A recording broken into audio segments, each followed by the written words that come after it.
Ladies and gentlemen, welcome to Down the Scope. My name is Strange Dabs, and I am back here again with the homie Lux Rider. Say what's up. What's up, people? And with the infamous Don of the Dump himself, Donnie Dumps. The clip we just heard, gentlemen, was the fantastic ending to a fantastic rivalry that had so many swerves in and out of the match, so many different false finishes, and by far was the best championship match I have seen from any wrestling promotion in a very long time. So I'll say this: that was first, like, as far as championship matches goes, that goes really well. Like, honestly, I want to say that honestly can agree or disagree. That was a better championship match than Jericho and Cody. Yeah, I agree with that. I can agree with that. The swerve at the end. I don't know if Hangman and Jericho, because that was a really good one too. It was really good. Speaking of Hangman, we'll get into that here later too, because that was he had us had me scared for a moment. We all of us. All right, so we're here, ladies and gentlemen. We're going to be talking strictly about one of the best wrestling pay-per-views to hit our whole wrestling world community, AEW Revolution. It was a fantastic show. Excellent card. I did not get a chance to watch the pre-show, but I'm sure I can find that on YouTube. So I don't know. Didn't miss much. I didn't think I did. But we're going to get into all of that. So before we do all of that, let's go ahead and get a round table in and just get overall views on the show and just get that out of the way. Sound good? All right, awesome. So, Donnie, I want to start with you. What did you think of AEW Revolution on Saturday?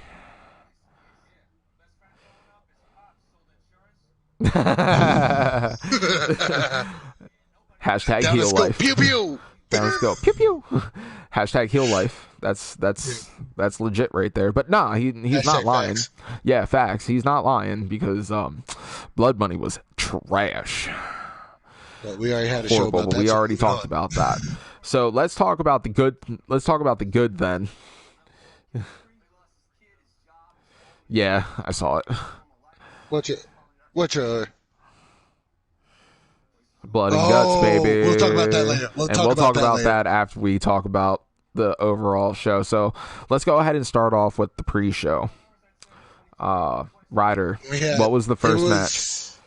It was Dark Order versus SCU. Okay. And my prediction kind of failed. And okay, so for anybody who knows me knows, for weeks I was saying it's fucking Daniels is going to be the Exalted One. Like it's a perfect storytelling.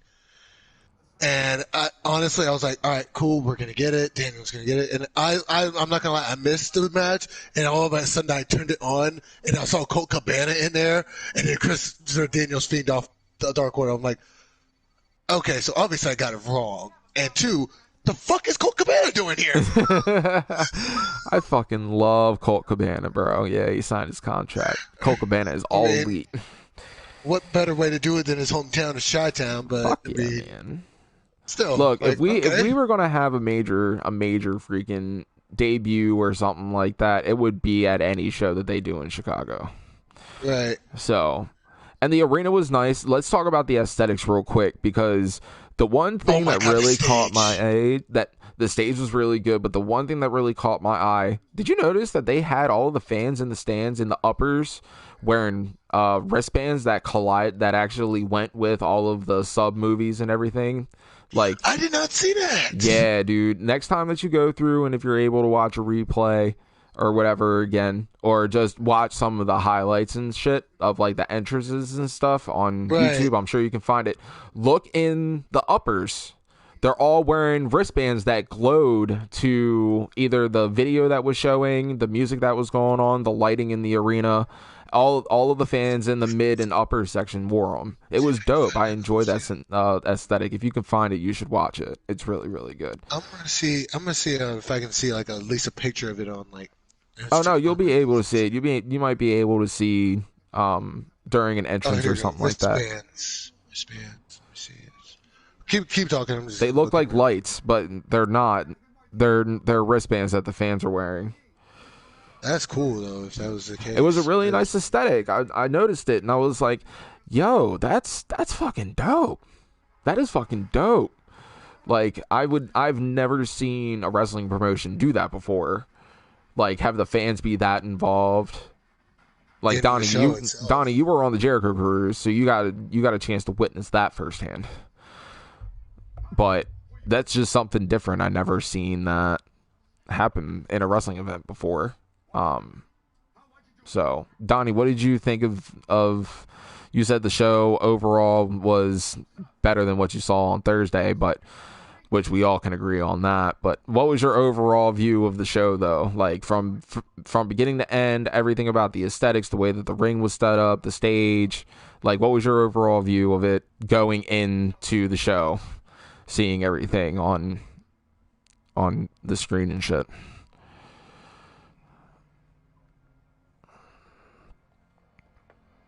Bet. Same. That's fucking dope. Which, by the way, I want to give a shout out to you, Ryder. Thank you for your BR Live account. I appreciate that, bud. Oh, fuck me with it. No, I'm not gonna do that. But yeah, thank you for that. I appreciate that, or else I wouldn't have been able to watch the fucking pay-per-view and half this podcast episode with you guys. Y'all be explaining the shit to me.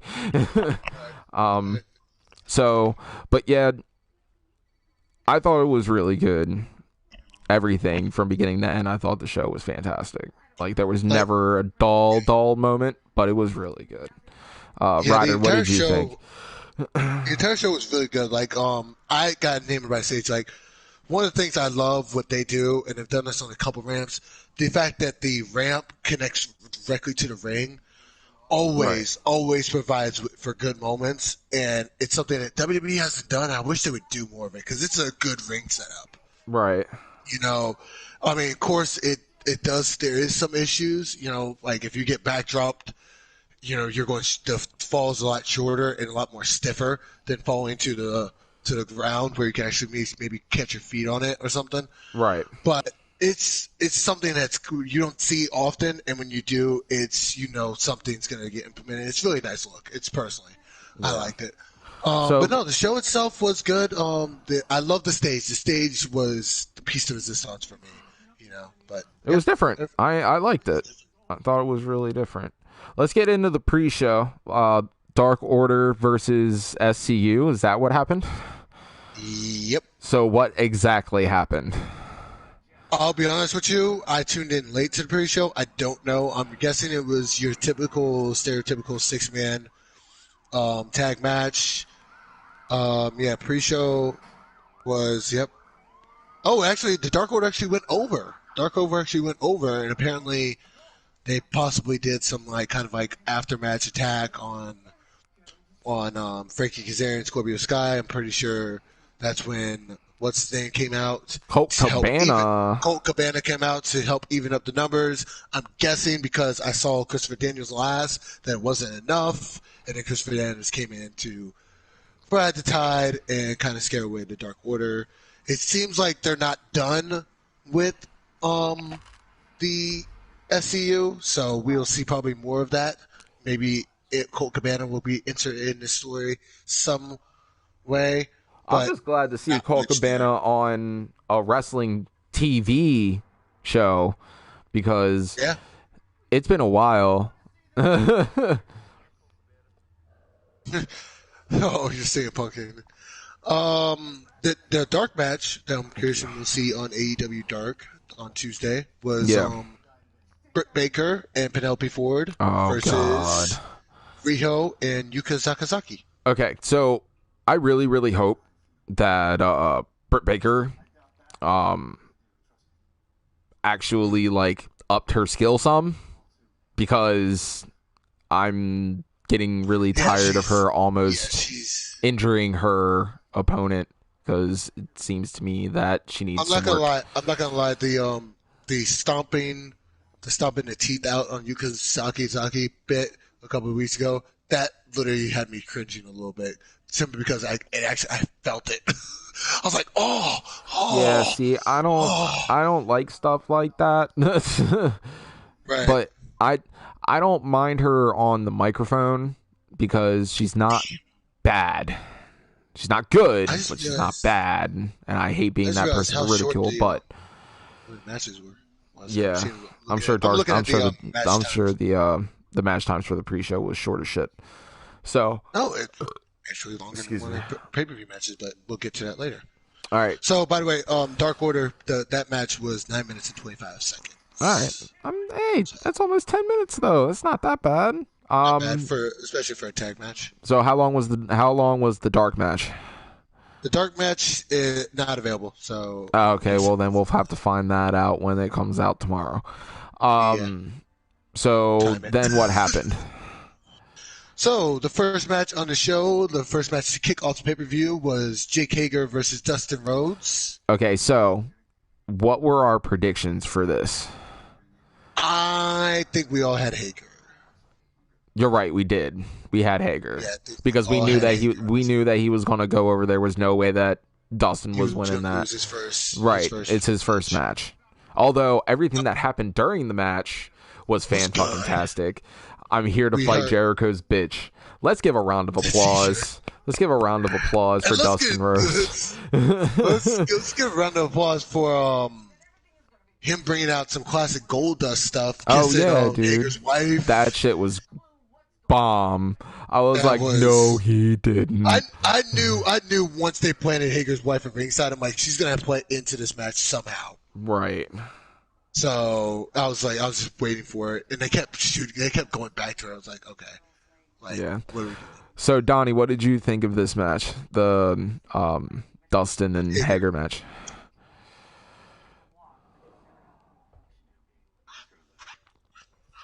Yeah, he was. I mean, you ain't lying. You can tell he's not in camp. You can tell he's not in training. No.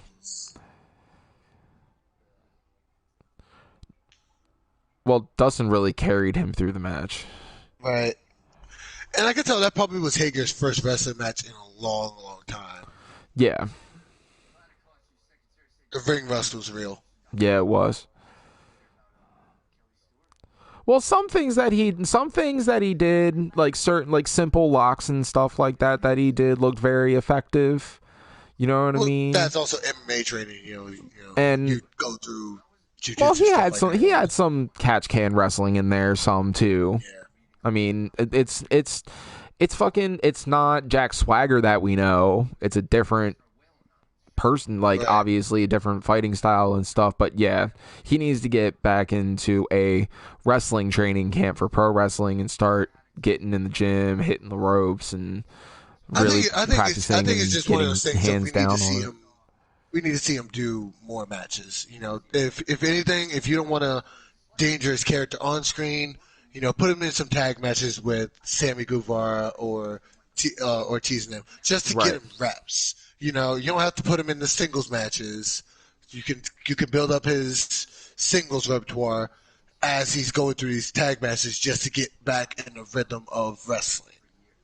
You know, and then again, it's also and it's the same thing when you have wrestlers who also compete in mixed martial arts. It was the same thing when Bobby Lashley was in TNA, when Impact, when he was competing in Bellator.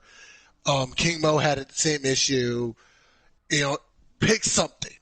You know, if you have something for AEW, then you got to tell Bellator, look, I can't focus on anything MMA for a good 3 or 4 months. Yeah, because I need to get back in the gym and start getting pro wrestling. And then ready. when Bellator says, "Hey, we got to fight for you," you got to tell AEW, "Okay, look, I'm on the sideline for 3 months. I got to get in fighting shape." Right. You know, you got to have that happy medium. If you can't do that, then you got to quit one of them. Yeah. That's just how it is. Yeah. You know, if you can't find a balance, you got to quit one of them. That's what Bobby did. Bobby couldn't find a balance between MMA and wrestling, so he just said, "All right, I'm putting MMA on the back shelf for right now. I'm focused on wrestling." Yep. Which is what Brock Lesnar should fucking do, and I believe that he's done. Has been worrying about more pro wrestling than MMA, obviously, because we haven't seen him in a fight. Well, then there you go. Officially retired. There you go. He should officially retire from everything come WrestleMania after he loses that belt to Drew. But yeah, that's for a different episode, though. Sorry, I get ahead of myself. Anyway, so I really thought that the match was good from beginning to end. It was solid. It wasn't. It was solid. Like, I'll maybe give it 3.5 stars. I'd give it about 3.5 stars too. Donnie, what would you give that match? 3 out of 5. See, there you go. Average 3.25. We can do that. That's fine. So next match. What was after that? Is the shortest match time-wise, but it is the most action-packed. Darby Allin defeating Sammy Guevara. This in my opinion, is only 5 minutes. I know, and in 5 minutes, I believe that it was match of the night. Well, I think it was 5 minutes from the point the bell rang. I think. Well, yeah, that's why. But we also had an extra 7 or 8 minutes just on the outside. Yeah. So, like, that 6:30 splash through the table before the bell even rang. I thought it was just gonna be a 450. No, dude, he totally torqued that. He torqued that. I saw a 6:30 coming. Like, no, I knew it was like when he went out there and he started doing that. I'm like, okay, 450, because I've never seen anybody do a 6:30 through a table. So I was like, okay, he's gonna do there, and then he kept rotating. I'm like, this is 6:30. Shit. Yeah, one thing that AEW has accomplished that WWE hasn't yet. What?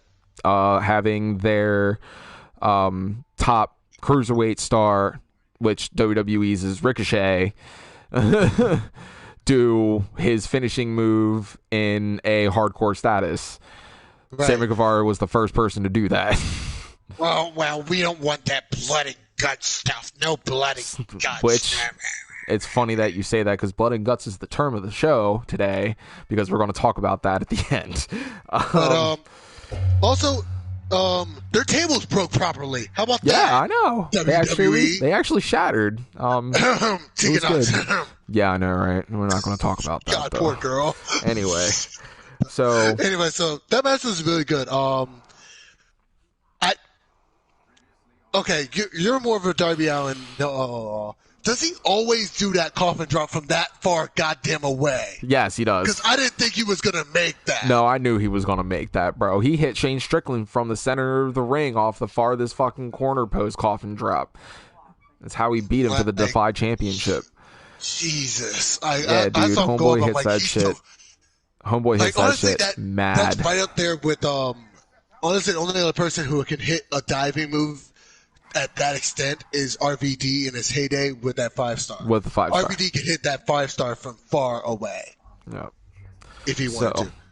But, all right, yeah, Donnie, what was your opinion on the Darby Allin match? Your boy won.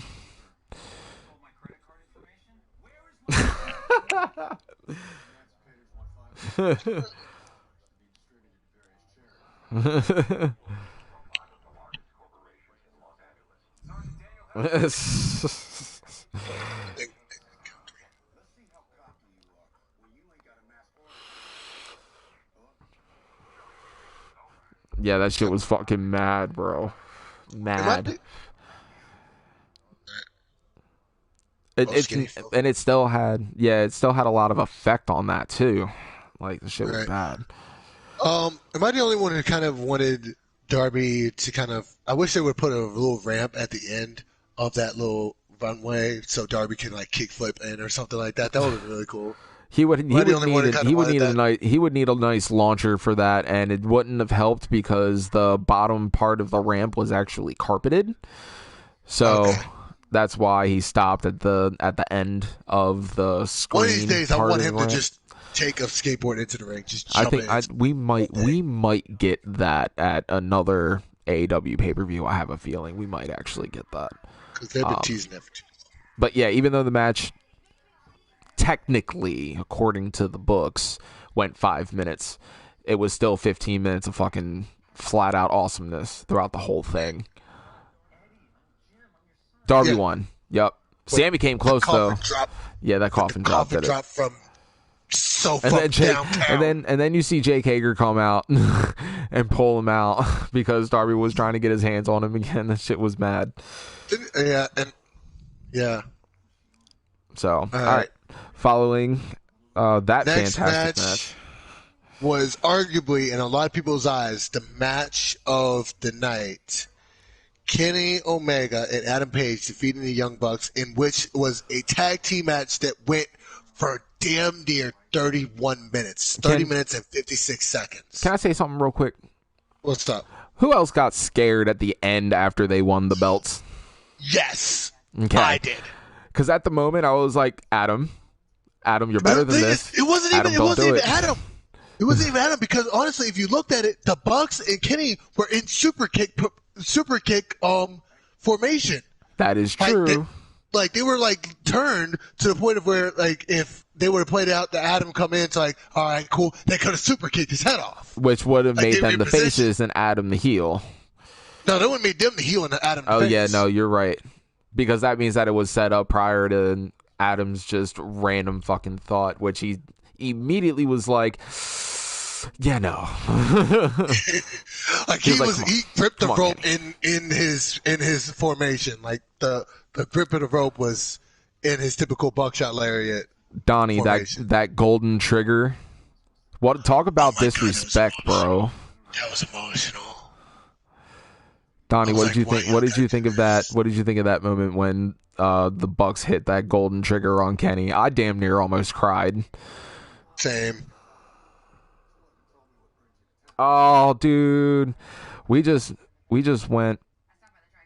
Ty, we just went fucking almost over a half an hour into this podcast. Donnie's voice isn't even being shared.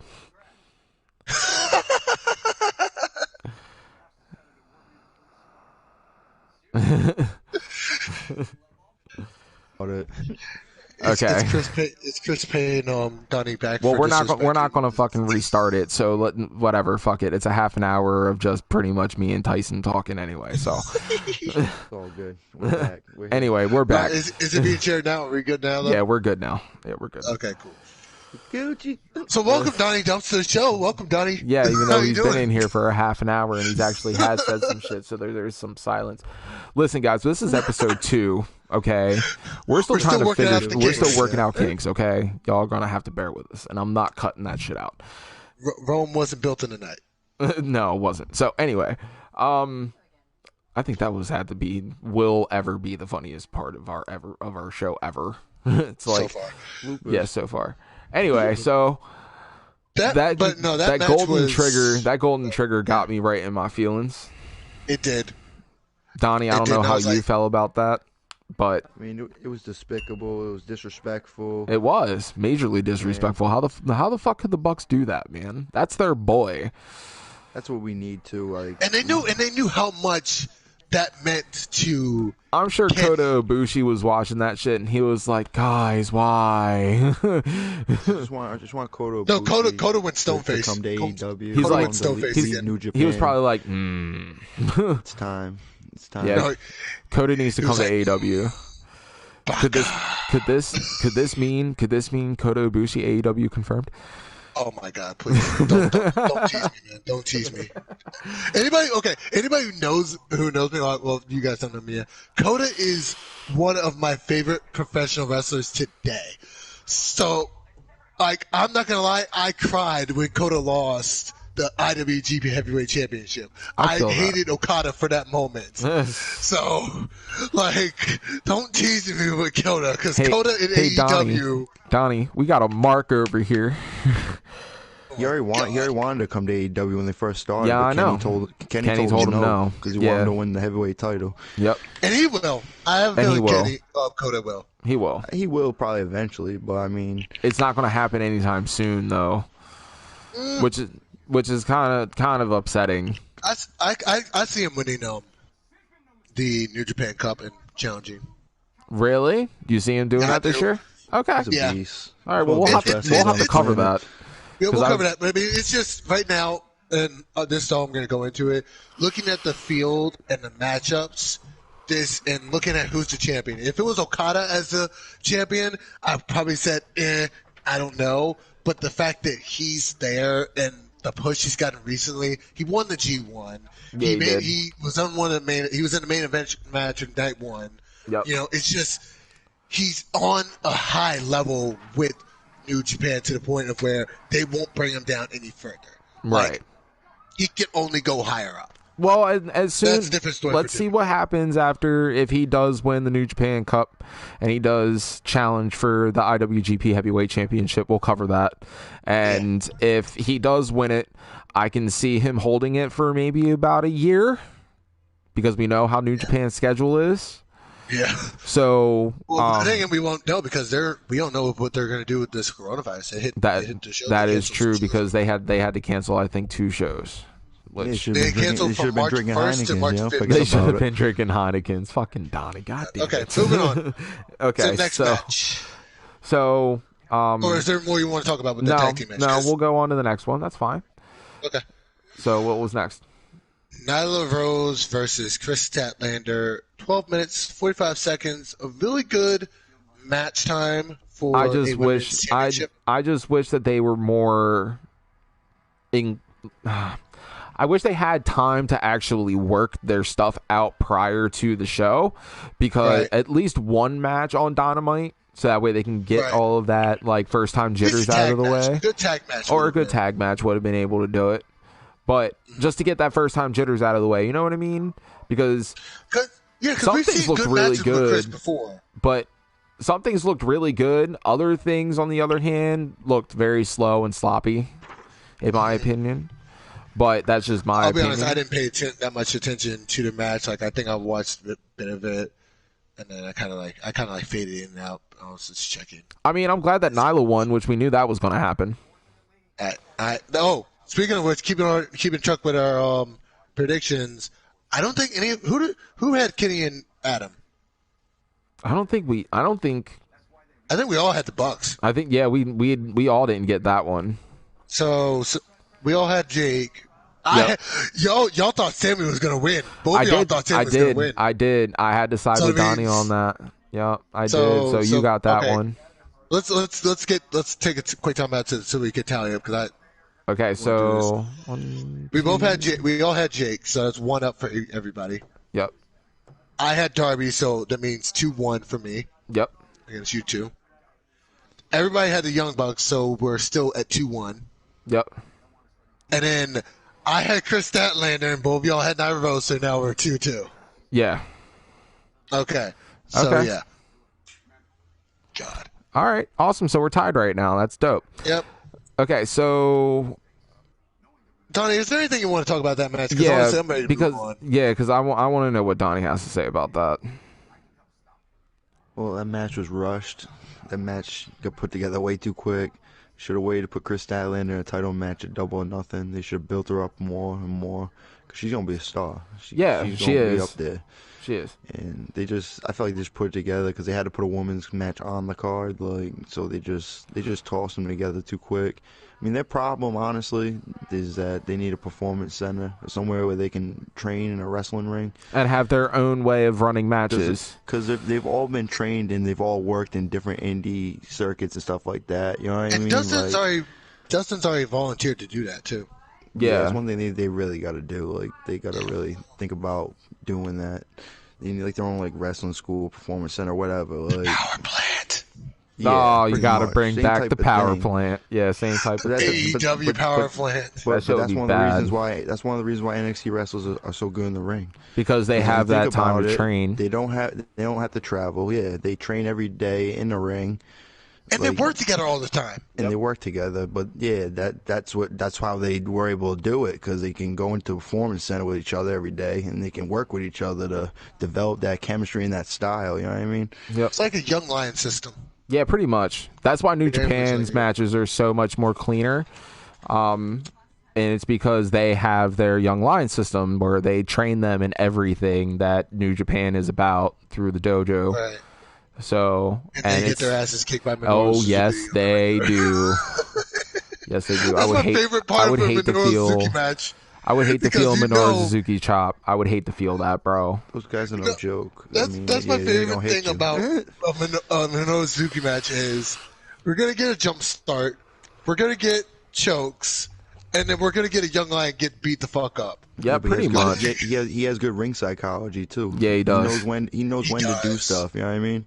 I watched his Like, matches a that's the couple reason why. times. That's the reason why he's called the King. And Yeah. He knows like when to get the crowd up, when to get them back down. Like I don't know, That's, he's just good that's at one it. of the reasons why I'm mad that Killer Cross signed with WWE and didn't go over there. Because I would have felt that Killer Cross and Minoru Suzuki would have had a hell of a match. Well, Or at we'll least see because teamed I want to up. get into that in our news segment because there was something that I read online. So let's go ahead and get through this Let's first. get into this. So moving on. Yes. Moving on to the match that I actually take a lot. I actually go down in the standings now.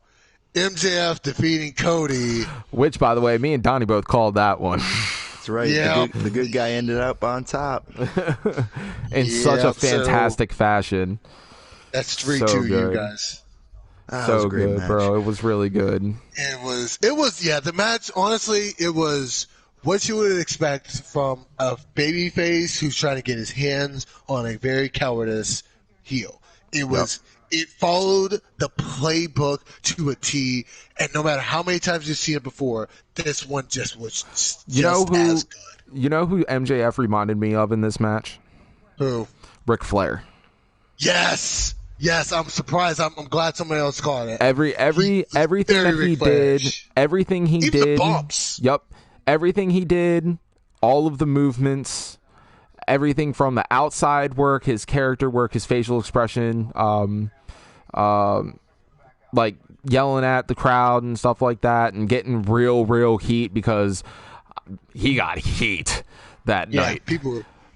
Pissed. The one dude who he tossed the water in his face was legit wanting to fight him. Yes. Like, I saw the dude's look at his face. He legit wanted to fight. him. Yep. See, but that's the I was thing, like, though. oh, That makes a good heel. Like, this is what me and Donnie have really noticed about MJF because and I'm sure, Donnie, you can agree with some of the things that I say, but we both have been watching MJF since before AEW was a thing. Was it Right. either it was MLW? I was a fan of MJF since his CZW days when he was in CZW when he was the Wired champion. He was even more of a prick there than what he is here in AEW because he's got to be kind of sheltered down a little bit due to television. But I got introduced to him at All In. right. When he faced Matt Cross, which that was a great match And itself. before then, he's already had 25 matches since then, like before then. So this dude was already, and he's just so clean. He's polished. Really he reminds polished. me a little bit of a mixture between The Miz and Ric Flair. There was a lot of cool things that happened in this match, too, that I really want to get into. You might have to take your dad to the hospital.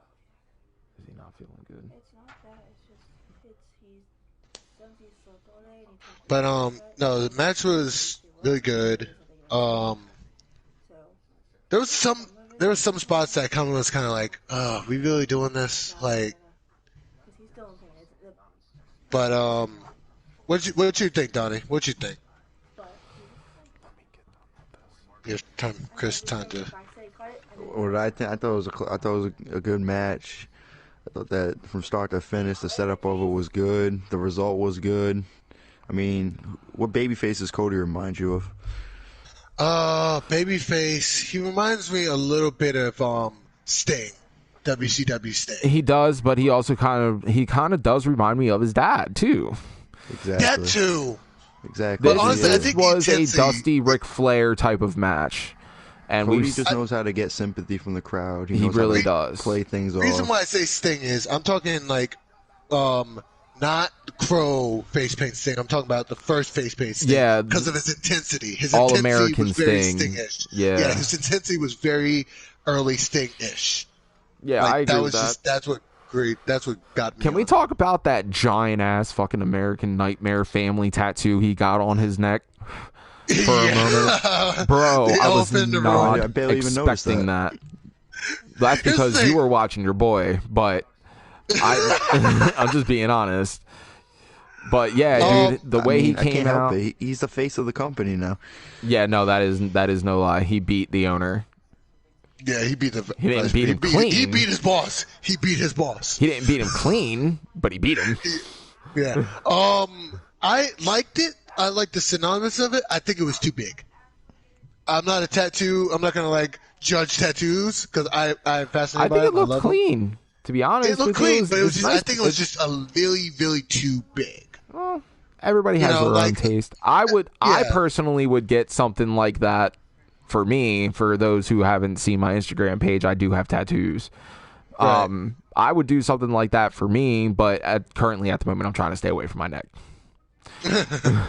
So, but yeah, no, I I'm thought still- it looked. I'm I still thought it working on looked Courage good. I to Be thought it First. looked clean. I didn't think it looked that big. I wish. I think it could have been shrunk down just maybe just a tad, because it looked like the top of the crown was hitting the bottom of The his chin. chin. Yeah. But other than that, I think it looked clean. I think it gives him another deeper dynamic to this whole Cody thing that he's doing, trying to. And I'm glad the Nightmare family is back together because let's be honest, What the is Nightmare the Collective was a Collective? What dumpster was fire. I can't. That was a dumpster fire. I can't. Take it out back and wash it, bro. Take it out back and wash it. I just can't. I can't. I don't understand. But that's the thing that I like about AEW is that I got tongue tied. Is that they can easily do this, wash it away, and do something else completely, Right.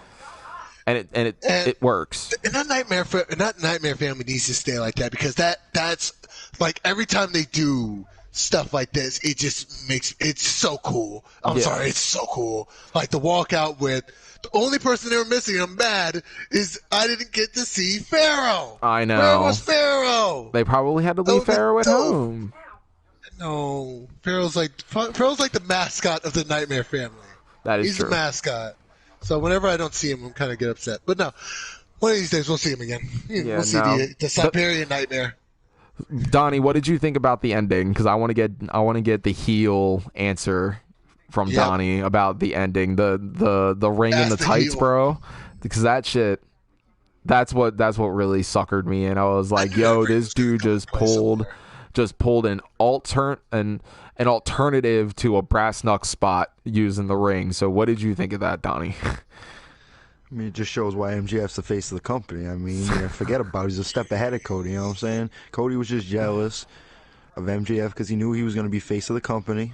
He tried to hold him on, hold him down, you know? He just tried to hold him down, be selfish, like usually is. I mean, forget about it. Triggered.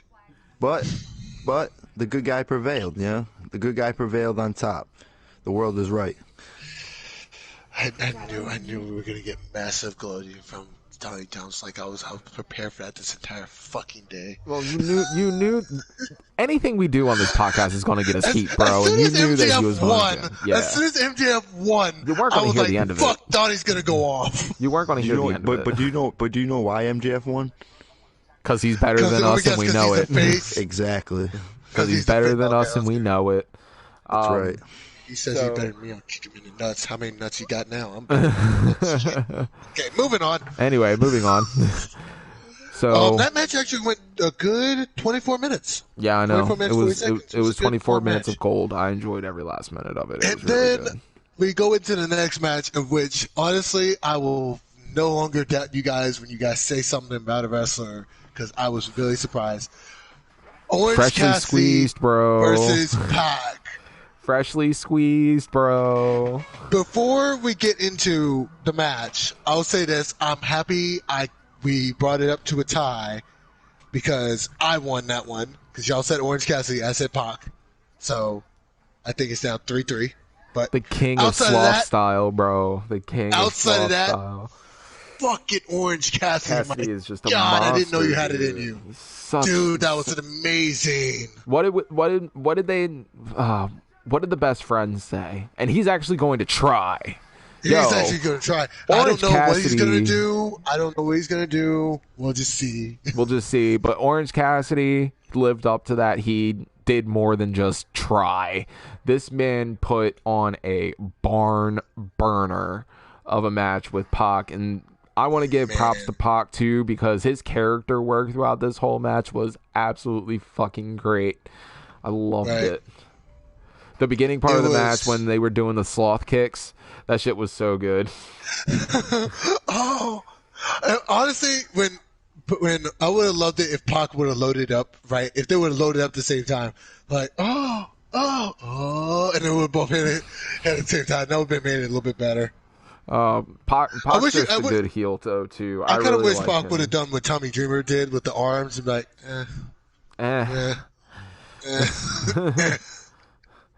So, but Donnie, what did you think of the Orange Cassidy match? I mean, I give Orange Cassidy an A for effort. But he went up against a bastard, you know what I mean? Forget about it. Yep. He was just a superior athlete, superior in every aspect of the match, you know what I mean? I mean, it wasn't even close. I believe that I had Cassidy in this match. both y'all did. Yeah. So, I had Pac. yes, you did. Yes. All right. And that match went a good 13 minutes even. 13 That's minutes good. even. So it was That's good. a really good, solid match. It was really, really good. I love honest- the one thing that I really love the most are all of the dives that Orange Cassidy did. Oh my God. All of them. Not a single All one of them. disappointed me. All of them was just great. And you can tell he's actually worked on this. Like he stayed busy. He's the king of sloth style, bro. He may be slow in the ring, but he never sleeps on the outside, my man. Like that's just what it is. It's Orange Cassidy. I love the So that entrance match was though. good. Yeah. So good. The entrance, What weighing about in at what about whatever. Orange's rollaway spots? So now we go into the Beast de Resistance, the main event. Oh my god. Moxley, Jericho for the World Championship. Oh my god. What a match. So many things. So many things. So many things. Oh my goodness. First off, thank God they let RB.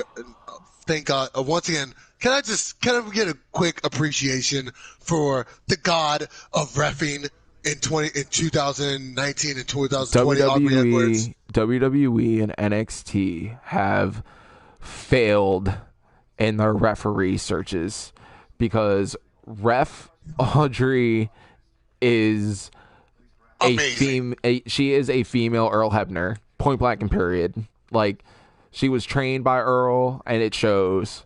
Because this And I think girl, she has sports, and that's one thing that you don't see.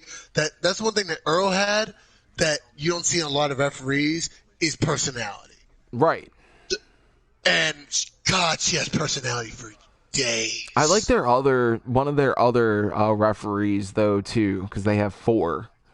They have 4. We have Rick Knox is another. one. That's him, Rick Knox, bro. Oh my Rick god, Knox I is also love really him.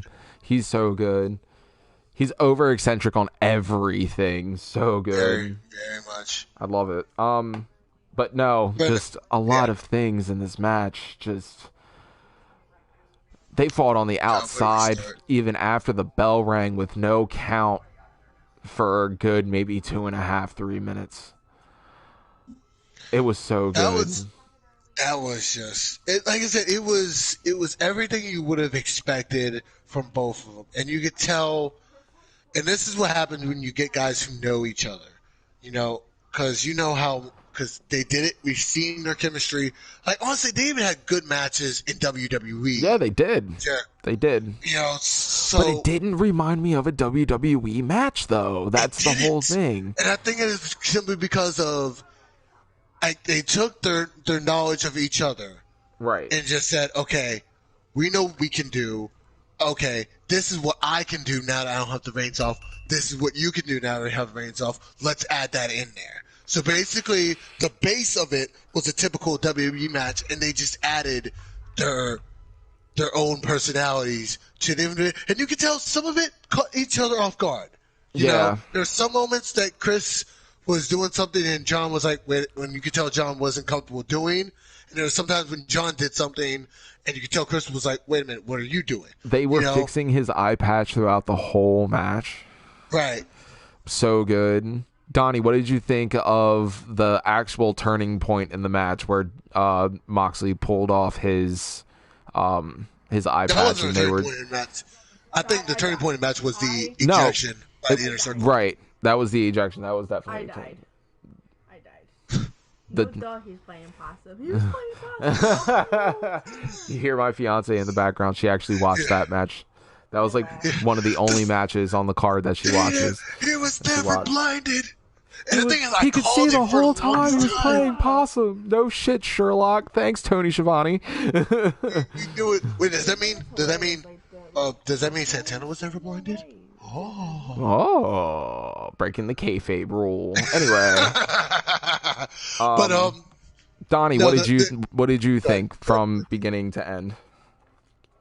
I thought the match was pretty good. I mean, it didn't surprise me that scumbag John Moxley faked his whole injury, I mean, he is a scumbag. What kind of guy would try to poke somebody's eye out? Who he did Santana, you know what I mean? Forget about it. Bro, they did the same thing to him, though. Like, the fuck out of here. Eye for an eye, bitch. Eye for an eye. I don't recall that part, but I mean, forget about it. Of course you did. How convenient. How convenient. Yeah, it was a very disappointing ending. I mean, Chris Jericho lost. I understand why he lost. He's a big rock star, so he got a tour coming up. I mean, all across the country. Sold out everywhere. Forget about it, Fozzy. You know what it is. But now there's a problem. Who were we going to have face Moxley for the belt?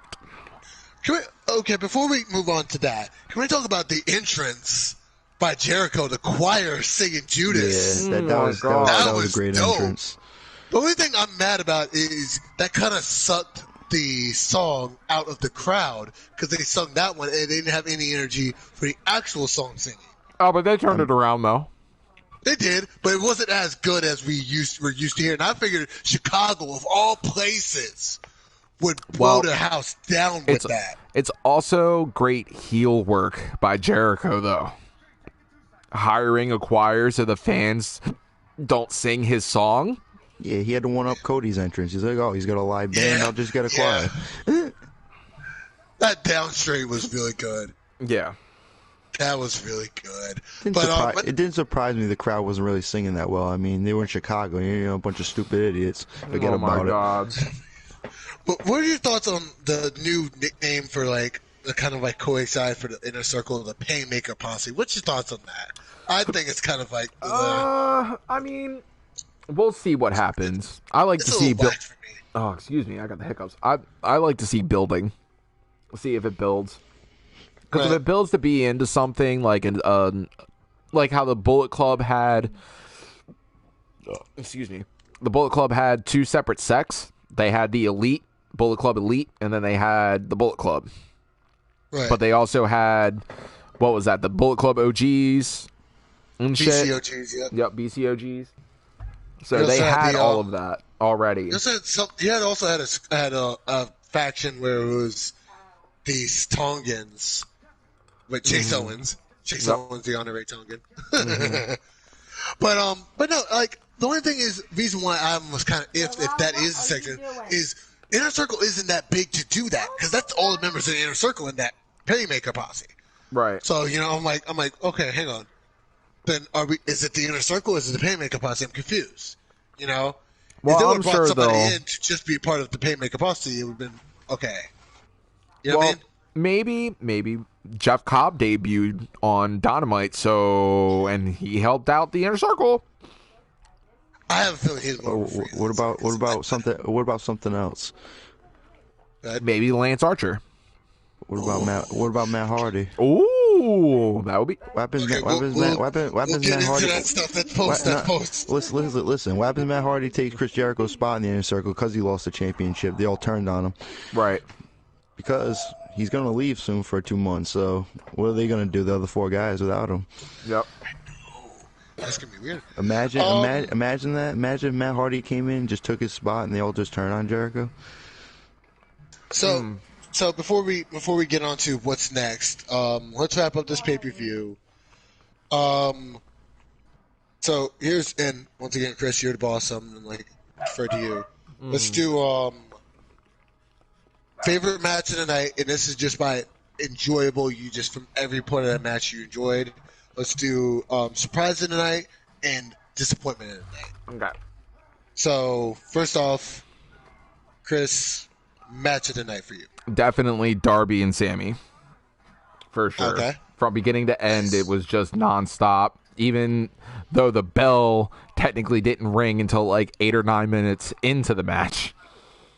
But all in all, from storytelling aspect to every move that everybody did, the coffin drop finish, it was really, really good. That was my favorite match of the night for sure. Donnie? I think the best match of the night was the tag team title match. That match Great was minds wild. think alike, mister. That is my favorite match of the night, too. Because it was, one thing I liked about it was the best tag match ever. Like, it was pinnacle tag team wrestling. Yes, it was. I completely agree They with had a both lot of of you. creative spots in that match. Oh, my God. I don't They know. had For me, hot I tags. had more fun watching the Darby match. Oh, of course. I'm not going to go on it because it was a spot fest through the entire match. Oh, yeah. The entire match was spot fest, which is really good for, like, I'm a spot single monkey lover, so I can't help that. Amen. Same. So what else we say? Surprising moment. What surprised you in that night? What move or moment surprised you? You know what? I'd have to say the golden trigger from the tag team title match is what surprised me the most. Right. From the Bucks to Kenny, because I was like, damn, that is disrespectful as fuck. Right. I gotta say, my surprise of the night was the MJF Cody match didn't really get that much outside interference as I was thinking of from Wardlow's at least. Right. You know, I was expecting, like, every time Cody went for a pin, the Wardlow kind of, like, trip up the ref. I was expecting Wardlow to distract the ref more often. You know, we got, like, one big thing where he picked up Brandy, but that was about it. I was expecting more from Wardlow. Cody just got out of the ring and was like, put her down.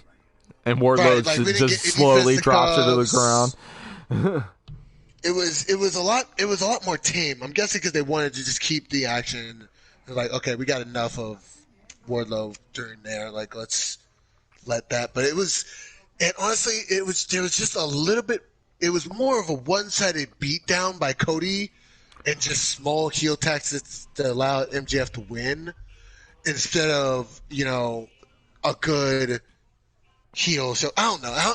There was some parts, like I said, I wasn't disappointed in the fact MJF went over, because honestly, I think Cody made the best decision for the future of that company Yeah, by I agree. creating MJF as the monster heel he is. As the good heel he is, he decided, okay, if I win this match, MJF can't get over as a heel. But if MJF dirtily wins this match, he's the top heel of the company right now. So he decided, this is how I'm going to do it. Yep. So, I agree. Excuse him, but it was a lot more tame than I would have expected especially from a cowardice heel. But Right. that was just a surprising moment for me. All right. Donnie, most surprising moment of the night. I mean, the most surprising moment of the night is that Chris Jericho didn't walk out like champion. Forget about it. Nope, he is Thought no had it in longer the bag. champion. No longer. No longer Le Champion. He's just Le. No, he's not even Lay. He's Jericho now. That's it. I wasn't surprised Cody lost. I mean, him losing makes his character even bigger because everyone wants him to win. I mean, you know what I mean? Like, I have a what happened theory. to him the last 2 months? You know what I mean? Like, Right, exactly. I have. if he won and MJF lost, what do their characters really get out of it? Right, You know what I exactly. mean? Exactly. Right. I have a I theory. have quick news from Raw. Quick news from Raw. If you haven't Oh watched it. shit. Ready? Yeah, 3, go 2, ahead. 1. And new Raw Tag Team Champions. Street Who? Profits. Nice. Tag team titles. New Tag Team Champions, Street Good Profits. shit. I kind of figured that was going to happen because they weren't going to take the belts off Rollins and Murphy in Saudi because it wouldn't have gotten as big a pop as it would have been in America. So I Right. kind of expected it to happen. But yeah, Well, that's good. They Raw, deserve new them. Raw Tag Team Champions. They The deserve Street them. Profits. Yep. And they Those- finally matched the belts. Finally, we have a team that matched the belts. Those private party ripoffs. Oh my god! Don't even. Moving on. Moving on. So, what is the most disappointing moment of the night for you guys for Revolution? This is how we're gonna wrap up Revolution. Donnie. Talk. Donnie's first. Donnie, go first. What was the question? Most disappointing. Most like, disappointing moment of the night. The most disappointing moment of the night was probably the women's title match. I can I think agree we with can that. all- Yeah, we I can think all we agree all with can that. agree that was the most because it was everything else was just really good. Yeah, that was the only thing where I was just kind of like, Yeah, compared to everything else that was on that card, like I said, and I just felt like they rushed it and they just slopped it together. Like that's one thing they really got to work on is their women's division. Yeah, We've been saying that for That's- a while, though, like even off the podcast and stuff. Like I've had that conversation True. with a lot of people, and Donnie, you and me have had that conversation numerous times. The women's They- division isn't to me, tight. they need a couple more big fish. They do. like one person they had, and I'm not sure if it what happened. There is was- there is if a they would've- big there is a big would've- fish ahead. about to be a free agent What's up? in a month. Who? Speak. The Man. Oh, she's resigning with WWE. We all know that. Yeah, I don't see. I mean, trust me, Possible. it would send shockwaves through wrestling. Yeah, world. if she went to AEW and completely just was pretty You gotta much to think about- Seth you gotta like, think yeah, about it babe, from- guess what? I'm going across the ship now. But you gotta think about it from her perspective as her Becky Mark in career. the background. What else can she do? What else is there to accomplish in WWE? What have One they person- done? What have they done with her in the last 6 months? Yeah, Yeah, everything that's just sounds repeatedly for her. Like, it, honestly, I'm not as invested as Becky as I am now than I was, let's say, a year ago. I agree with that. Yeah, it's stale. You know, they needed to do something. And honestly, that's why Shayna's going to win the title at Mania. Spoiler alert. No, yeah, that's happening. But one person that the AEW needed to get, and honestly, they had two of them. B and Jamie Hayter. B Presley and Jamie Hayter. Two good stars. Yeah. They had the possibility, like, oh my God, imagine. Because B can talk and Jamie can talk. B can go hard, Jamie can go hard. These are two people that if you would have put in position, they had them, they just let them slip through the cracks. And if it's they not like they're gone. No, if they would have brought in a women's tag team belt, I could see Jamie and B being the top tag team in AEW for sure. Yeah, they did. They need to work a deal with Stardom because honestly, there's some good Stardom wrestlers that you could definitely see build help. Honestly, if you're not going to put the world title on, at least bring in to elevate the status of the women's division. I'll probably I'm get just a gonna lot of. shout out some Go ahead. shout out some names that you could bring in from Stardom. Arisa, Yeah, that's Tom. true. Yeah. Who else from that division? Anybody from Queen's Quest? Yeah. Fuck. There's just some Tora. Tora would be amazing. That's Yeah. Tora would be amazing. Tora's good. I like her a There lot. would definitely be some good people that you can bring in to, like, if you're not going to put a world title on them, at least just get everybody, all the other girls in the roster to be like, oh shit, Yeah. gotta step up again. But these ladies go hard. You know who else they should get though? And this, Go ahead. and I'll probably get a lot of people hit me up and be like, "Yeah, let's do it. The AEW needs to do it." Vipers. I feel like Viper's would be a good addition to the women's roster, and maybe I do not know who that is. you don't know who Viper's is, bro. You're slipping. I know I am. Apologize. or even though that she just most recently had her debut in Impact not that long ago, maybe they should fully sign Miranda Alizé because she's really good too. Isn't it also her? Okay, I remember her from. Okay, yeah, I don't. Yeah. Also, another big star whose contract is coming up to an end, I believe, soon. Isn't Taya Valkyrie's contract ending soon? With Impact, yes, it should be. Yeah, so that could be somebody you could. But if she's gonna go anywhere, dude, she'll go to WWE. That's because John's there. Yeah, right. But it would be a good get her though. Yeah. That would be definitely a big get. Well, in WWE, I would think NXT would flourish more with Taya than John. But I have a feeling. But the thing is, if Taya goes to NXT, she would have to wait in line, and I don't think she's down to do that. Well, no, that's why they would bring her in. Like, I feel how they're going to bring Scarlett in, because Scarlett hasn't had any house show matches really with NXT yet. I feel they're going to bring in Scarlett and Killer Kross just straight in NXT. You know what NXT needs to do? They need to get out of that rinky-dink arena that they're in every Wednesday with 100 I wouldn't go too big though. At least into an arena that fits like 1,000. I'm not talking like 15,000 people, but no, but at least 1,000. Local college arenas, like AEW. You gotta have like a couple thousand. I mean, it looks shitty on TV. Like, I'm not gonna lie. It reminds me of a Ring of Honor show because if I was like an average person that didn't know anything about wrestling, and I was flipping through the channels and I see AEW, Dynamite, and then you see NXT, you're going to think like, damn, like one crowd's like, what, 5,000-6,000 heads. The other crowd's like 400 or 500 people. Right. Right. You know what I'm saying? Just the size. It's like appearance, like I don't know, appearance is a lot, you know, because that's... I mean, even if they want to just stay in one bigger arena, like, let's just say, I'm just going to paraphrase here, let's say they lock down the Amway Center. Yeah, that's true. For NXT. You know, and this every Wednesday night, Amway Center, NXT. I could see that. It is. Know? Or hell, build an arena. I mean, shit. I mean, they got money now. You know, they just got a huge fucking deal with Fox for $1 billion. Like, you guys got money now. Y'all can build an NXT fucking like arena for them that could easily seat maybe 9,000 people. And even I'm if you sure sell they can fill that, because imagine people who can't get into the NXT shows. Right, because they have to turn people away after they sell out. Right. So, and recently, that's another problem with NXT being in the same building every week. Yep. They're all baby faces. Yeah, that's true. Like, even Finn Balor.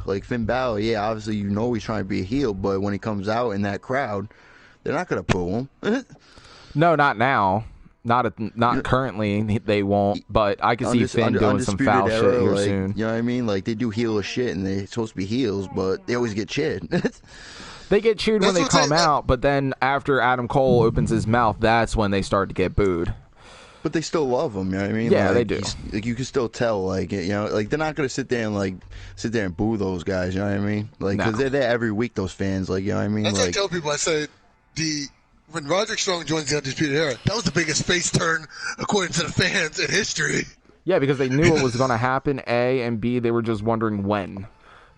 So, and they popped like hell for it. Oh my god! Yeah, like, even when Ciampa went heel, like, he was a heel, but people still like loved the guy. You know what I mean? Like, they don't even sit there and boo the shit out of him and shit. You know? Well, for a while he came out to a course of boos. That was his theme music. Yeah. But then after a while, he was just over. Oh, well, like, yeah. Yo, we don't even care. Right. We love who we love, man. Yeah. Like, all their matches Ciampa are good in the ring. They have good work in the ring. Oh yeah, no, they do. They do. Yeah, it's a couple of things. That's what I think they need to do. Like, but other than that, like, the in-ring work is good, and they need more character development. They need a little more character development with people. I know. So far, it was really So I'm guessing we're off in AEW Revolution. Yeah. Now, Yeah. But also, before we get into other stuff, another big stuff that happened over the past weekend that I posted in our individual chat for you people who don't know, we have a new Ring of Honor World Champion. Oh shit. Roosh. Oh, Roosh defeated. I saw that. It You was in a did put triple that in the threat chat. match. Triple threat match between him and Mark Haskins and PCO. Roosh became a 2-time Ring of Honor World Champion. So I'm excited about that because we need to get the belt off that old. No, don't get me wrong. PCO is an amazing talent. I do not know why they gave him the title. I really don't. Yeah, Like man. it was fucking... the biggest, like weirdest thing. Like if you're gonna give that for anybody to Villain Cup, it should have been Marty. Right. It should have been Marty. But nonetheless, Roosh is. I said a while ago, Roosh is going to be a star. Roosh is going to be a star, and hopefully, he's. I don't know. Can we also note something that I just saw this on Instagram scrolling through? Guess who's Ring of Honor television champion? Who? Dragon Lee. Oh yeah, I knew that. Yeah, I didn't know that. Yeah, that's fucking awesome. Here's the thing: Ring of Honor, ever since they lost the Bucks and Cody, they have been really flying under the radar. They are not as popular now as they were in, like, let's say 2017, 2018, right, when they had the Bucks and Cody. So they're in recovery mode right now because they were considered right just a tad behind WWE. They just needed like a solid TV contract, and they were right there. And they kind of lost it, but no, a lot of big stuff is happening with there. They're bringing back the Pure Championship. Yep, I saw that. They're bringing it back to Pure Championship, and they got some good names over there competing. They just announced that Marty's going to compete for it too. Nice. So nice. Marty's going to be competing for it, which I kind of saw that happen in Mr. Co-Head Booker. So, but nah, that's good though because Marty needs that exposure. Give me 1 second, guys. Hold on. I'm sorry. My dog's going freaking ballistic right now. There's one thing I forgot to talk about, Donnie, during the AEW the Tag Team Championship match at Revolution. And I'll wait for Chris to return. I'm back. Until I talk about it again. Sorry about that. Did we forget about Hangman paying tribute to Marty? Yeah, that's true. He did. He did. Like my friend didn't count it at first, but he did the super kick. Super kick. Just kidding. Boom. The kick to the leg, and then he did the turnaround chicken wing. Yeah. I was marking. I was like, oh my god, he's paying tribute to Marty. I was so happy. Really, really scared at the end of that, though. I really thought he was going to hit Kenny with the fucking buckshot. But I'm glad he didn't. But that was one moment I completely forgot to happen during that match. But yeah, a little shout out to good old Marty, man. I'm pretty sure Marty was at home like smiling ear to ear. Oh, I'm sure. Man, all right, so that shows how much he knew about Marty. There was something that I had seen on Instagram that I kind of wanted to talk about, and I can't remember where I saw it. Same for me, and I don't know if it's the same thing. I think it was here. So, who does so we avoid talking about the same, avoid making like the same announcement. I saw. Who does your mine involves Killer Cross. There was something that I had seen on Instagram. I can't remember what page it was under. I'm trying to find it, so just give me Is there a way you can describe it? That wasn't okay. Well, you try to find it. Yeah, I want to see if I can try and find it. Give me 1 second. So what I found on the internets, what was on Instagram, involves 3 female wrestling legends that we all grew up with. One, Amy Dumas, who we all know as Lita. Okay. Christy Hemme, and Gail Kim. Okay. So what's going on? And the news is, basically, long story short, they're starting a wrestling company. Nice. That's going to be good. They're starting a wrestling show, really. Well, that's good. It is, let me see here. It's called Kayfabe. Let me see if I can get the press release real quick. Let me bring up her page because it's on her bio. Yeah. Well, no So wonder I'm gonna bring up the fucking press confused. release and basically lay it out for you guys, and we'll discuss this because this, from the what it sounds like, it's really good. All right, so here we go. This is the press release. Dear Kayfabe, you have either stumbled into a world or you are a hardwired rabid member of the subculture that is professional wrestling. As a fan, you are the engine that drives the most unique and engrossing form of entertainment on the planet. Kayfabe is a professional wrestling term derived from a carnival lingo that means to keep secret. Being that we want to keep it real, it is a perfect name for our show. Kayfabe is a 1-hour professional wrestling show that is 50% story and 50% in-ring action. It is an edgy, racy, cinematic television series about a female-led professional wrestling startup.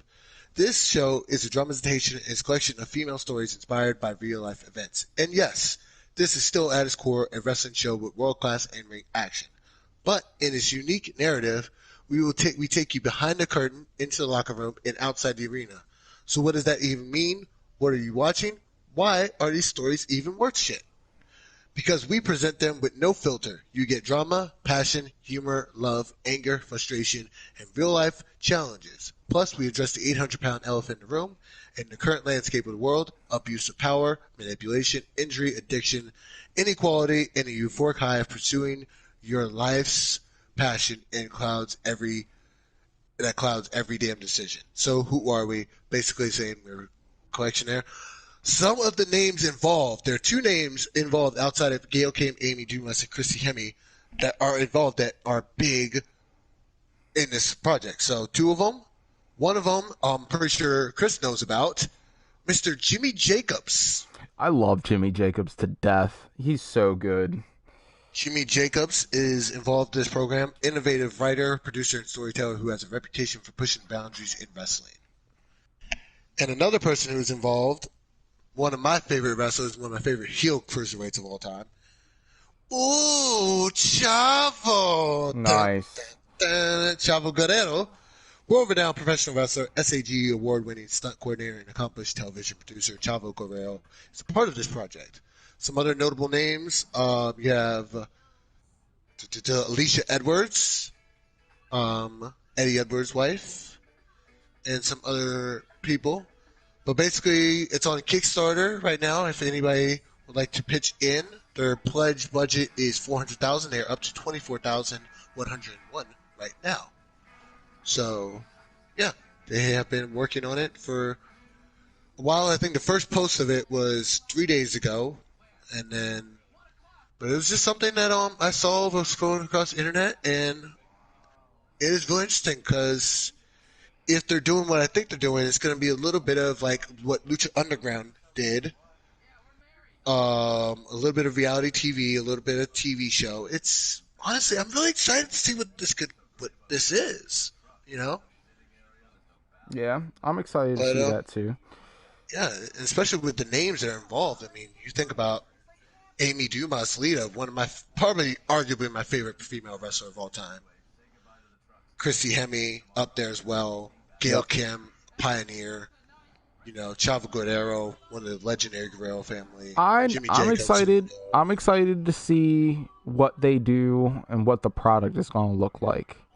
Because knowing that they're probably going to do one of 2 things. They'll either stream to YouTube, which MLW and AEW with their AEW Dark, along with some Ring of Honor stuff and some New Japan stuff, does very, very well on YouTube, putting whole shows up. Right. I have a feeling that if they're going to do that, though, I think they might try and grab maybe a Netflix. That's what I was thinking too. I have a feeling like it could definitely be something that Netflix or hell, Amazon Prime could pick up. Yeah, true. Like, there's a lot of streaming services that you could, or YouTube, or what is it? YouTube, the YouTube TV series that they do. I don't know. Okay, so I found what I wanted to talk about Killer Cross. Go ahead. Okay, so this is from ringsidenews.com. Want to go ahead and plug where I got it from. And I quote, Killer Cross signed with WWE, but he hasn't debuted just yet. A lot of fans are expecting his emergence at any time. Dave Meltzer previously reported that WWE has big plans for Killer Kross. Many have pointed towards those weird glitches during SmackDown as an indication that Kross is skipping NXT, which I feel like would be a bad idea. But I'll get into my opinion about that later. Killer Kross's real-life girlfriend, Scarlett Bordeaux, is in NXT, just hasn't debuted yet. They were able to sign her months before Kross because Impact was willing to let her go, which was very bad on Impact's part. Kross had recently tweeted a picture of himself and Bordeaux along with an hourglass emoji. Some fans have interpreted this indication that it's only a matter of time before the WWE Universe gets their first glimpse at what they can do as a duo. We're still waiting on Killer Kross's debut. WWE might also change his name since Killer doesn't seem to meet the TV PG criteria, which, in my opinion, if they change his name, I'm done. Right. But whatever WWE has planned is likely going to be newsworthy whenever they finally reveal their intentions. Okay, so thank you, Ringside News, for that. If he skips NXT, they're going to kill his whole fucking gimmick. Yeah. And I hate to be that person, but that's what this podcast is for, where I can be this person and I don't give a fuck about anybody's ridicule. So Killer Kross, his whole gimmick, everything that he does is very distinct. It's edgy. And it's edgy. He needs to go to NXT. Because NXT is a lot more edgy than main roster is. Because main roster is still doing a little bit of PG stuff. Like, that's not full. Right. But it's just... Go ahead. Go ahead, Donnie. He made a mistake just signing with WWE. I mean, that was his first mistake right there. Thank you. Anybody who I don't signs disagree with that. Anybody who signs that slave contract at WWE just makes a mistake. I mean, I'd rather just wrestle on independent for like $50 a night than work for those guys. Or go to fucking AEW. It was honestly, and here's I got to speak on this because I am a big Killer Kross fan. As soon as I saw his character in Impact, I became enamored with him. Like, he's been my favorite independent wrestler. Like, I was probably one of the most solemn days of my life when I announced he signed with WWE. Because I was like, there's a lot more things that could go wrong with him signing WWE that can go wrong anywhere else. For example, one place that he would have flourished and been a superstar in. Imagine him joining Suzuki-gun. Yeah, that's true. New Japan would have done a fantastic job with him. Oh my God, especially because of him, like, one of his idols and him growing up, and it's like his mixed martial arts thing, is Boss Rutan. Yeah, that's true. And Boss Rutan's biggest rival during the Pancrase days was Minoru Suzuki. They had like 5 matches together. Yep. So what better way for him to continue that by teaming with his idol's biggest rival in that faction? Imagine. Heel work 101. Oh my God, that would have been perfect. Minoru, Lance, Killer Kross. I ooze euphoric. But thinking about that, back MLW to, could have been better. Yeah, true. But back to the article where, if me personally, I would want to see Killer Kross go to NXT. I feel like he needs to go to NXT. I feel like NXT needs that star power in order to get better in the ratings because AEW was whooping their ass every week.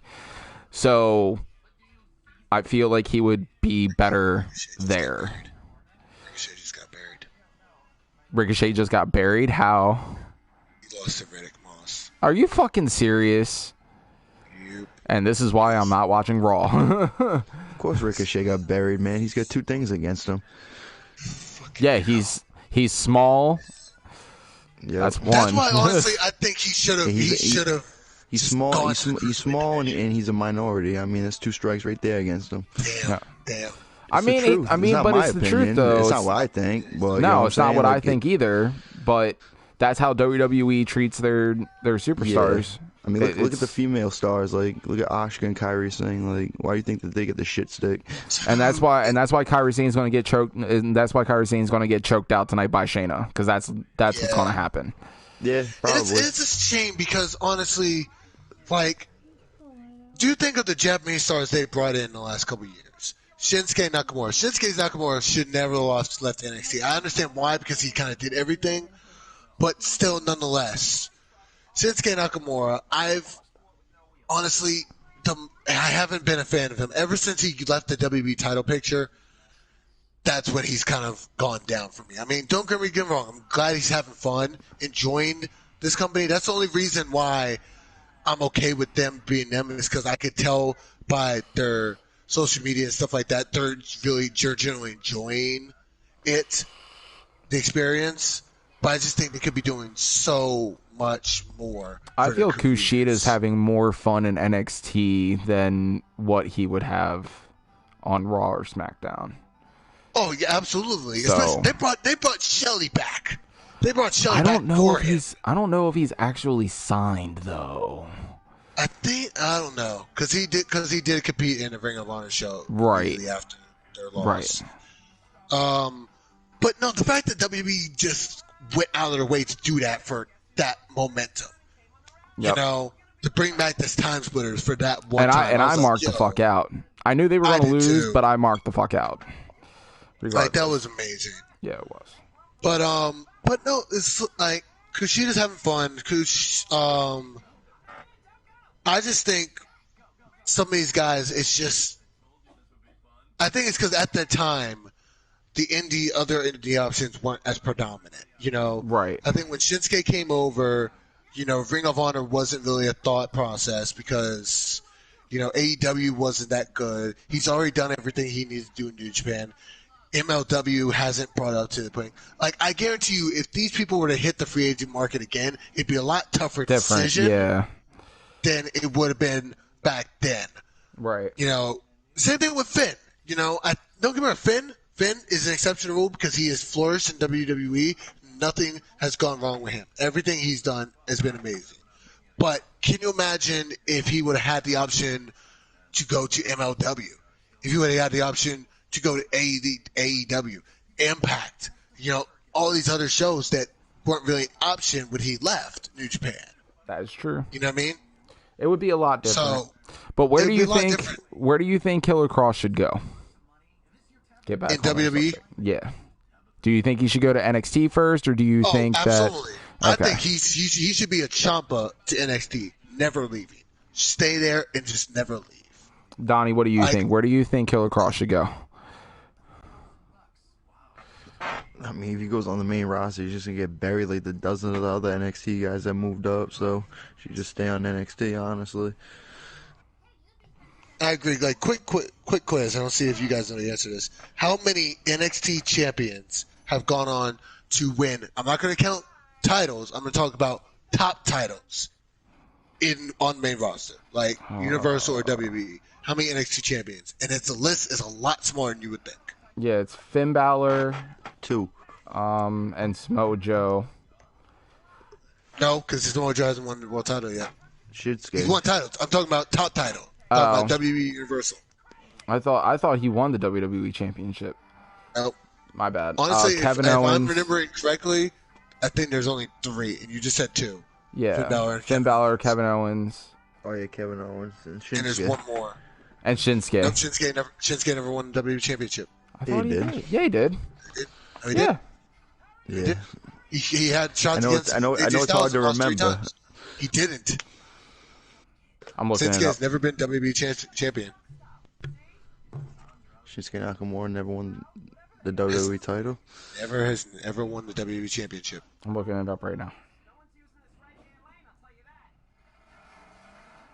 Professional wrestling career.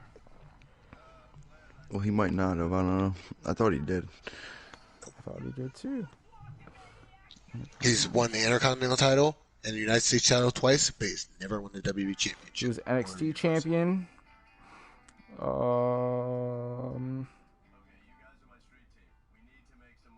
United States Championship, Intercontinental Championship. Yep, he's never won the world title. You're right. So there's He had 3. opportunities. He had 3 matches against AJ Styles for the damn thing and never fucking won it. Yep. So There have all right. been 3 There have been 3 to my knowledge. I'm still thinking about Finn, it. Going Kevin. over this. You're forgetting about the first. Hang on. NXT Champions I'm surprised you guys haven't gotten the most obvious one. WWE main title.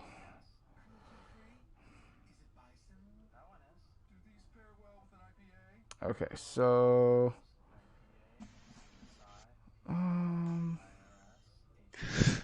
First. I'm forgetting the oh, first. Seth Rollins. Yeah, I was like, how do y'all not forget that? Seth Rollins was the first NXT champion. Yeah, he was. You're right.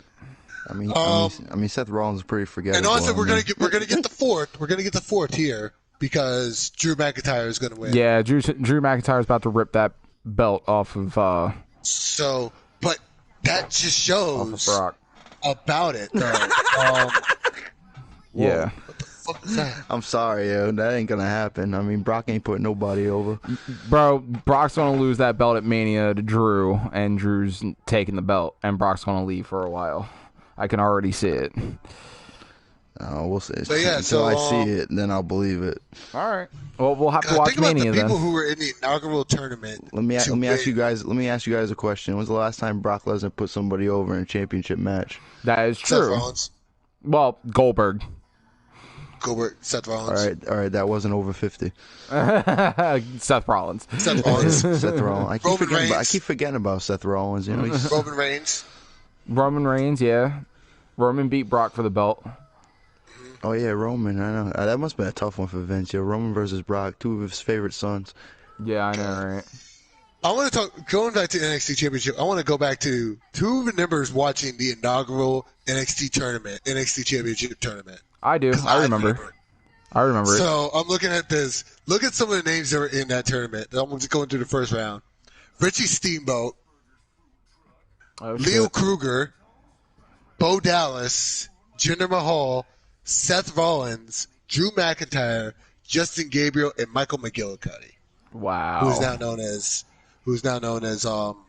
Curtis Axel. Yeah. You got Justin Gabriel, who's known as PJ. Is it PJ Wolf? Yeah, now he's PJ Wolf. PJ Black. PJ Black. Or PJ Black, yeah. Yeah. Jinder Mahal. Yep. Jinder Mahal is in the final. Leo Kruger, who we knew is Adam Rose, who is now huge as fuck. Right. And Richie Steamboat, who's basically quit wrestling. Like, I remember and it was sad because Richie Steamboat was supposed to be the next star alongside Seth Rollins in the original NXT. And it just stopped. I don't know what happened, but he just stopped. Like, it is amazing. Yeah. I think he stopped because he got an injury. He got a real bad injury. Yeah, he got a real bad injury and just hasn't really been the same. Yeah, he just hung it up after that. But, It might have been his neck or something like that. It was like something like that. It's amazing when you look at this. Big E Langston was once NXT champion as well. Yep. Big E Langston. And Bo Dallas beat him for the belt. Oh my God! Think about that. Bo Dallas beat Big E for the title. Adrian Neville. Neville was once NXT champion. Yeah, but look where he's at now. Yeah. Neville, who's that? Yeah, who's Neville? Yeah, right. Who's Neville? You mean the bastard? Okay, moving on. Yeah, the bastard. Moving on. Rude was once NXT champion. He'll never Almas. he'll never touch a WWE belt, God, which is so sad. It's so sad. Because he was a star in fucking Impact. Yeah, he was. He was Glorious. God in Impact. The it factor of professional wrestling. Yep, I remember that. Almas, McIntyre. Almost won't ever hold a WWE championship either, No, like a main belt. But by the way, I cannot wait to see the match they're gonna going into WrestleMania with Almas. It's set to believe that we're gonna get a fatal 4-way for the United States title between Almas, Mysterio, Carlito, and Garza. Which, oh my God, take my money, please. Yeah, just take. Well, Garza. If anything, Garza would win that match. Oh, of course, but that match is gonna be exciting for however long it takes. Because I have a feeling that Selena Vega is going to swerve on Andrade and go with Garza. Oh, absolutely. I'm not gonna lie, Garza has a really $1 million smile. Garza has an opportunity to be today's Eddie Guerrero. He really does. I was thinking more about Alberto Del Rio. No, I feel like that would be Andrade. To be honest with you. Yeah. Speaking of which, of Del Rio, did you hear his beat down by Tito Ortiz got turned into a no contest for some goddamn reason? Haha. Like, we all saw you get your ass kicked. Some of these WWE, former WWE or former pro wrestlers are not cut out to be MMA at all. And They're not. It was funny because I saw that match. Between Tito Ortiz and Alberto Del Patron. As he was called that. Yep. And the entrances was good. The aesthetic was good. The match was shit. Like everything. Like the walkout, because I think because Tito Ortiz walked out to Mosh by Eminem, I believe. Mm-hmm. And it's funny how big of a Trump supporter he is. He's half Mexican, but he's a big Trump supporter. What the fuck? Yeah, I don't know about that either. And then friggin' Del Rio walked out to a song. It was like the aesthetic itself was really, really good. But the match itself, I think it was like 40 seconds. Was that where was that fight at? That was like Combate de America. The Combate Americas, I think it was. Hang on. Oh, okay. Tito Ortiz. This man has no sense being in freaking fighting. I hate him. Sorry. Never mind. Let's come back to it. Combate Americas. He signed a multi-fight agreement. He fought Alberto Del Patron. Oh, he fought the president. I think Alberto Del Rio is the president of Combate Americas. Never mind. Oh shit. The 210-pound catchweight at the event in Hidalgo, Texas, December 7th. Ortiz won the fight via rear naked choke in the first round. On February 26th, it was night that the result had been temporarily overturned due to no contest by the Texas State Athletic Commission for reasons that have not yet been disclosed. However, a couple of days ago, it was announced that the issue has been resolved and it was turned back to a win for Ortiz. God damn it.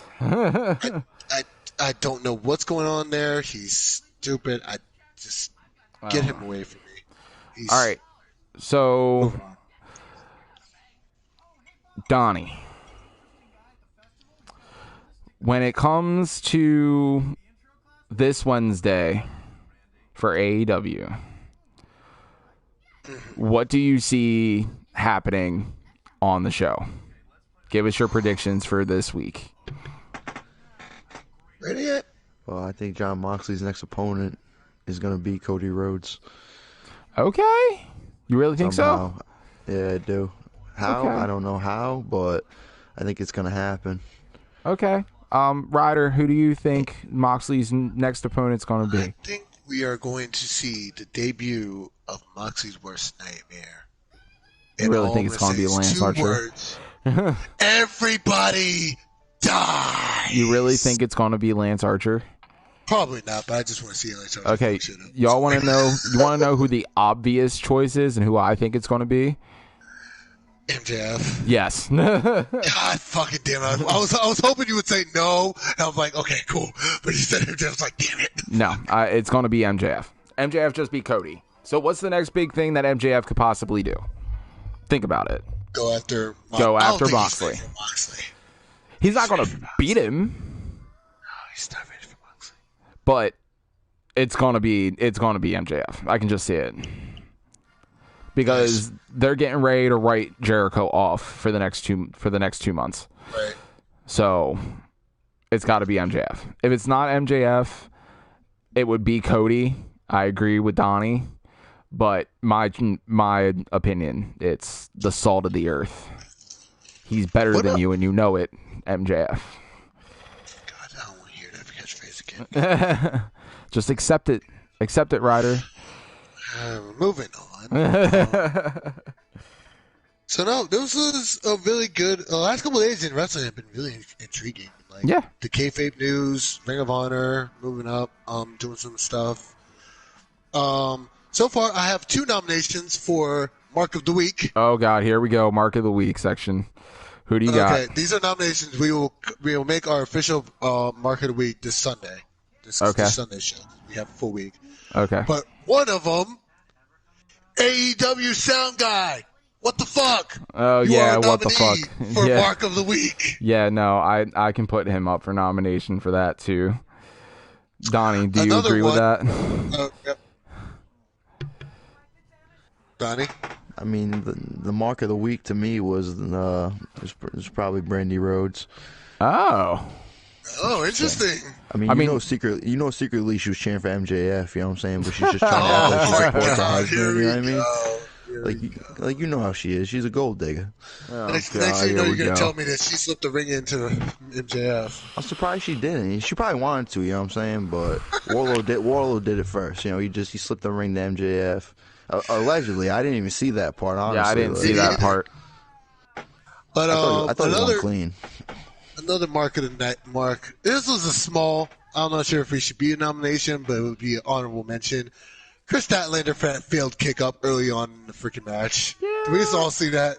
Yeah, I saw that. She tried to kick up and fell on her ass. I mean, she played it off though. She did, but still, I was like, I saw Yeah, that. I was like, your kip up wasn't a kip up. Yeah, you kind of kipped down. Yeah, just a tad. Who So, you got? What do you think? What do you think? My mark, Nominee already. Cause a nominee so far would definitely be the AEW sound guy. Because, bruh, he wasn't done talking. he wasn't done talking. Hang on. Let's see here. That's one of them. My other one. Yeah, that right there. My other one. I don't know. Oh man, it's difficult wait, for me to say right now because I'm gonna watch Raw tomorrow. I'm not watching it tonight. I'll catch the Hulu version. I think we might have to give it to Ricochet because losing Riddick Moss. That's not Ricochet's fault though. You can blame WWE booking for that. Okay. One just because it's technically wrestling related because he did fight there. Tito Ortiz. You're a nominee for Mark of the Week. Why? Because I fucking hate you. Anyway. All right. So yeah. Yeah. Anything else for you guys? I really don't have very much else. I'm gonna get Covered ready. what you I wanted gotta to look cover? up. I'm looking up something real quick. Give me 1 second. So Donnie, how was your Monday? I am on Monday. I mean, forget about it. It's not Wednesday. But the good part of Monday, I got beating the Elite today. You know, it brightens me up a little bit. Yeah, I didn't get Monday a chance was- to watch this episode of Being the Elite. My Monday was very hectic. I worked 7 a.m. to 6, and we were busy the entire day. Mother Nature decided to flip the script on us because it was sunny and like 60 degrees for a good chunk of the day, and then Mother Nature decided to make it rain at the end. And I knew it was coming too. I was like sitting outside. I was looking at the good weather, and I was like, "It's gonna rain." My coworker's like, "No, dude, it's beautiful." I'm like, "It's gonna rain." You don't like the weather in Virginia? If you don't like the weather in Virginia, wait 15 minutes, it'll change. Lord, how's the weather out there in or your neck of the woods there, Chris? It was actually pretty warm today. Mother Nature, I really hope that you're coming off of your shit because She never does. starting She's to bipolar as annoy the fuck. crap out of me. She's bipolar as fuck. What about you, Donnie? How's the weather where you're from? I mean, it's cold as balls over here. You know, forget about it. You for living up north. All right, but yeah, so good day from everybody. Yeah. Good weekend for professional wrestling. So let's go ahead and do the plugs then. As usual, you can find me on Instagram at Strange Dabs. That's STRANGEDABZZ. And if you really, really want to, which we would like it if you did. If you didn't want to, then by all means don't. But go ahead and give a thumbs up and a subscribe.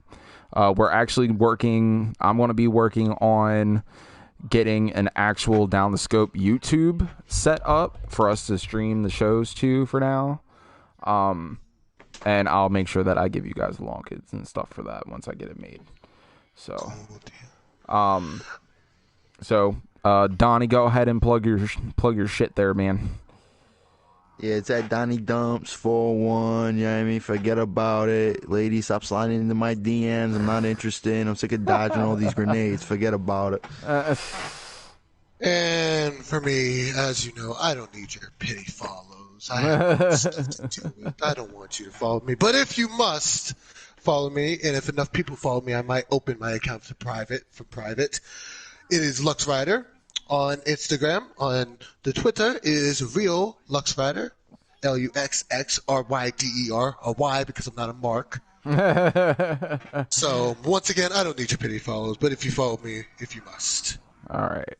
So next week we're going to have a new segment, and it's going to be called The Virtual Corner, which will talk about the 2K community a little bit and what's been going on there, because, you know, we all came from that community and decided to do this podcast off of that horrible fucking show in Saudi Arabia. We'll talk about Dragon's Lair next week.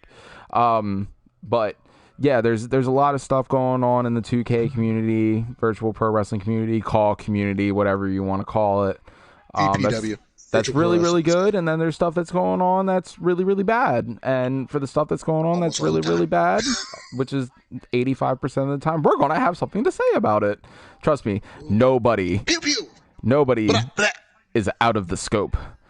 This has been another episode of Down the Scope. I'm Strange Dabs for LuxRider and Donnie Dumps. Y'all have a good night. Catch y'all Sunday.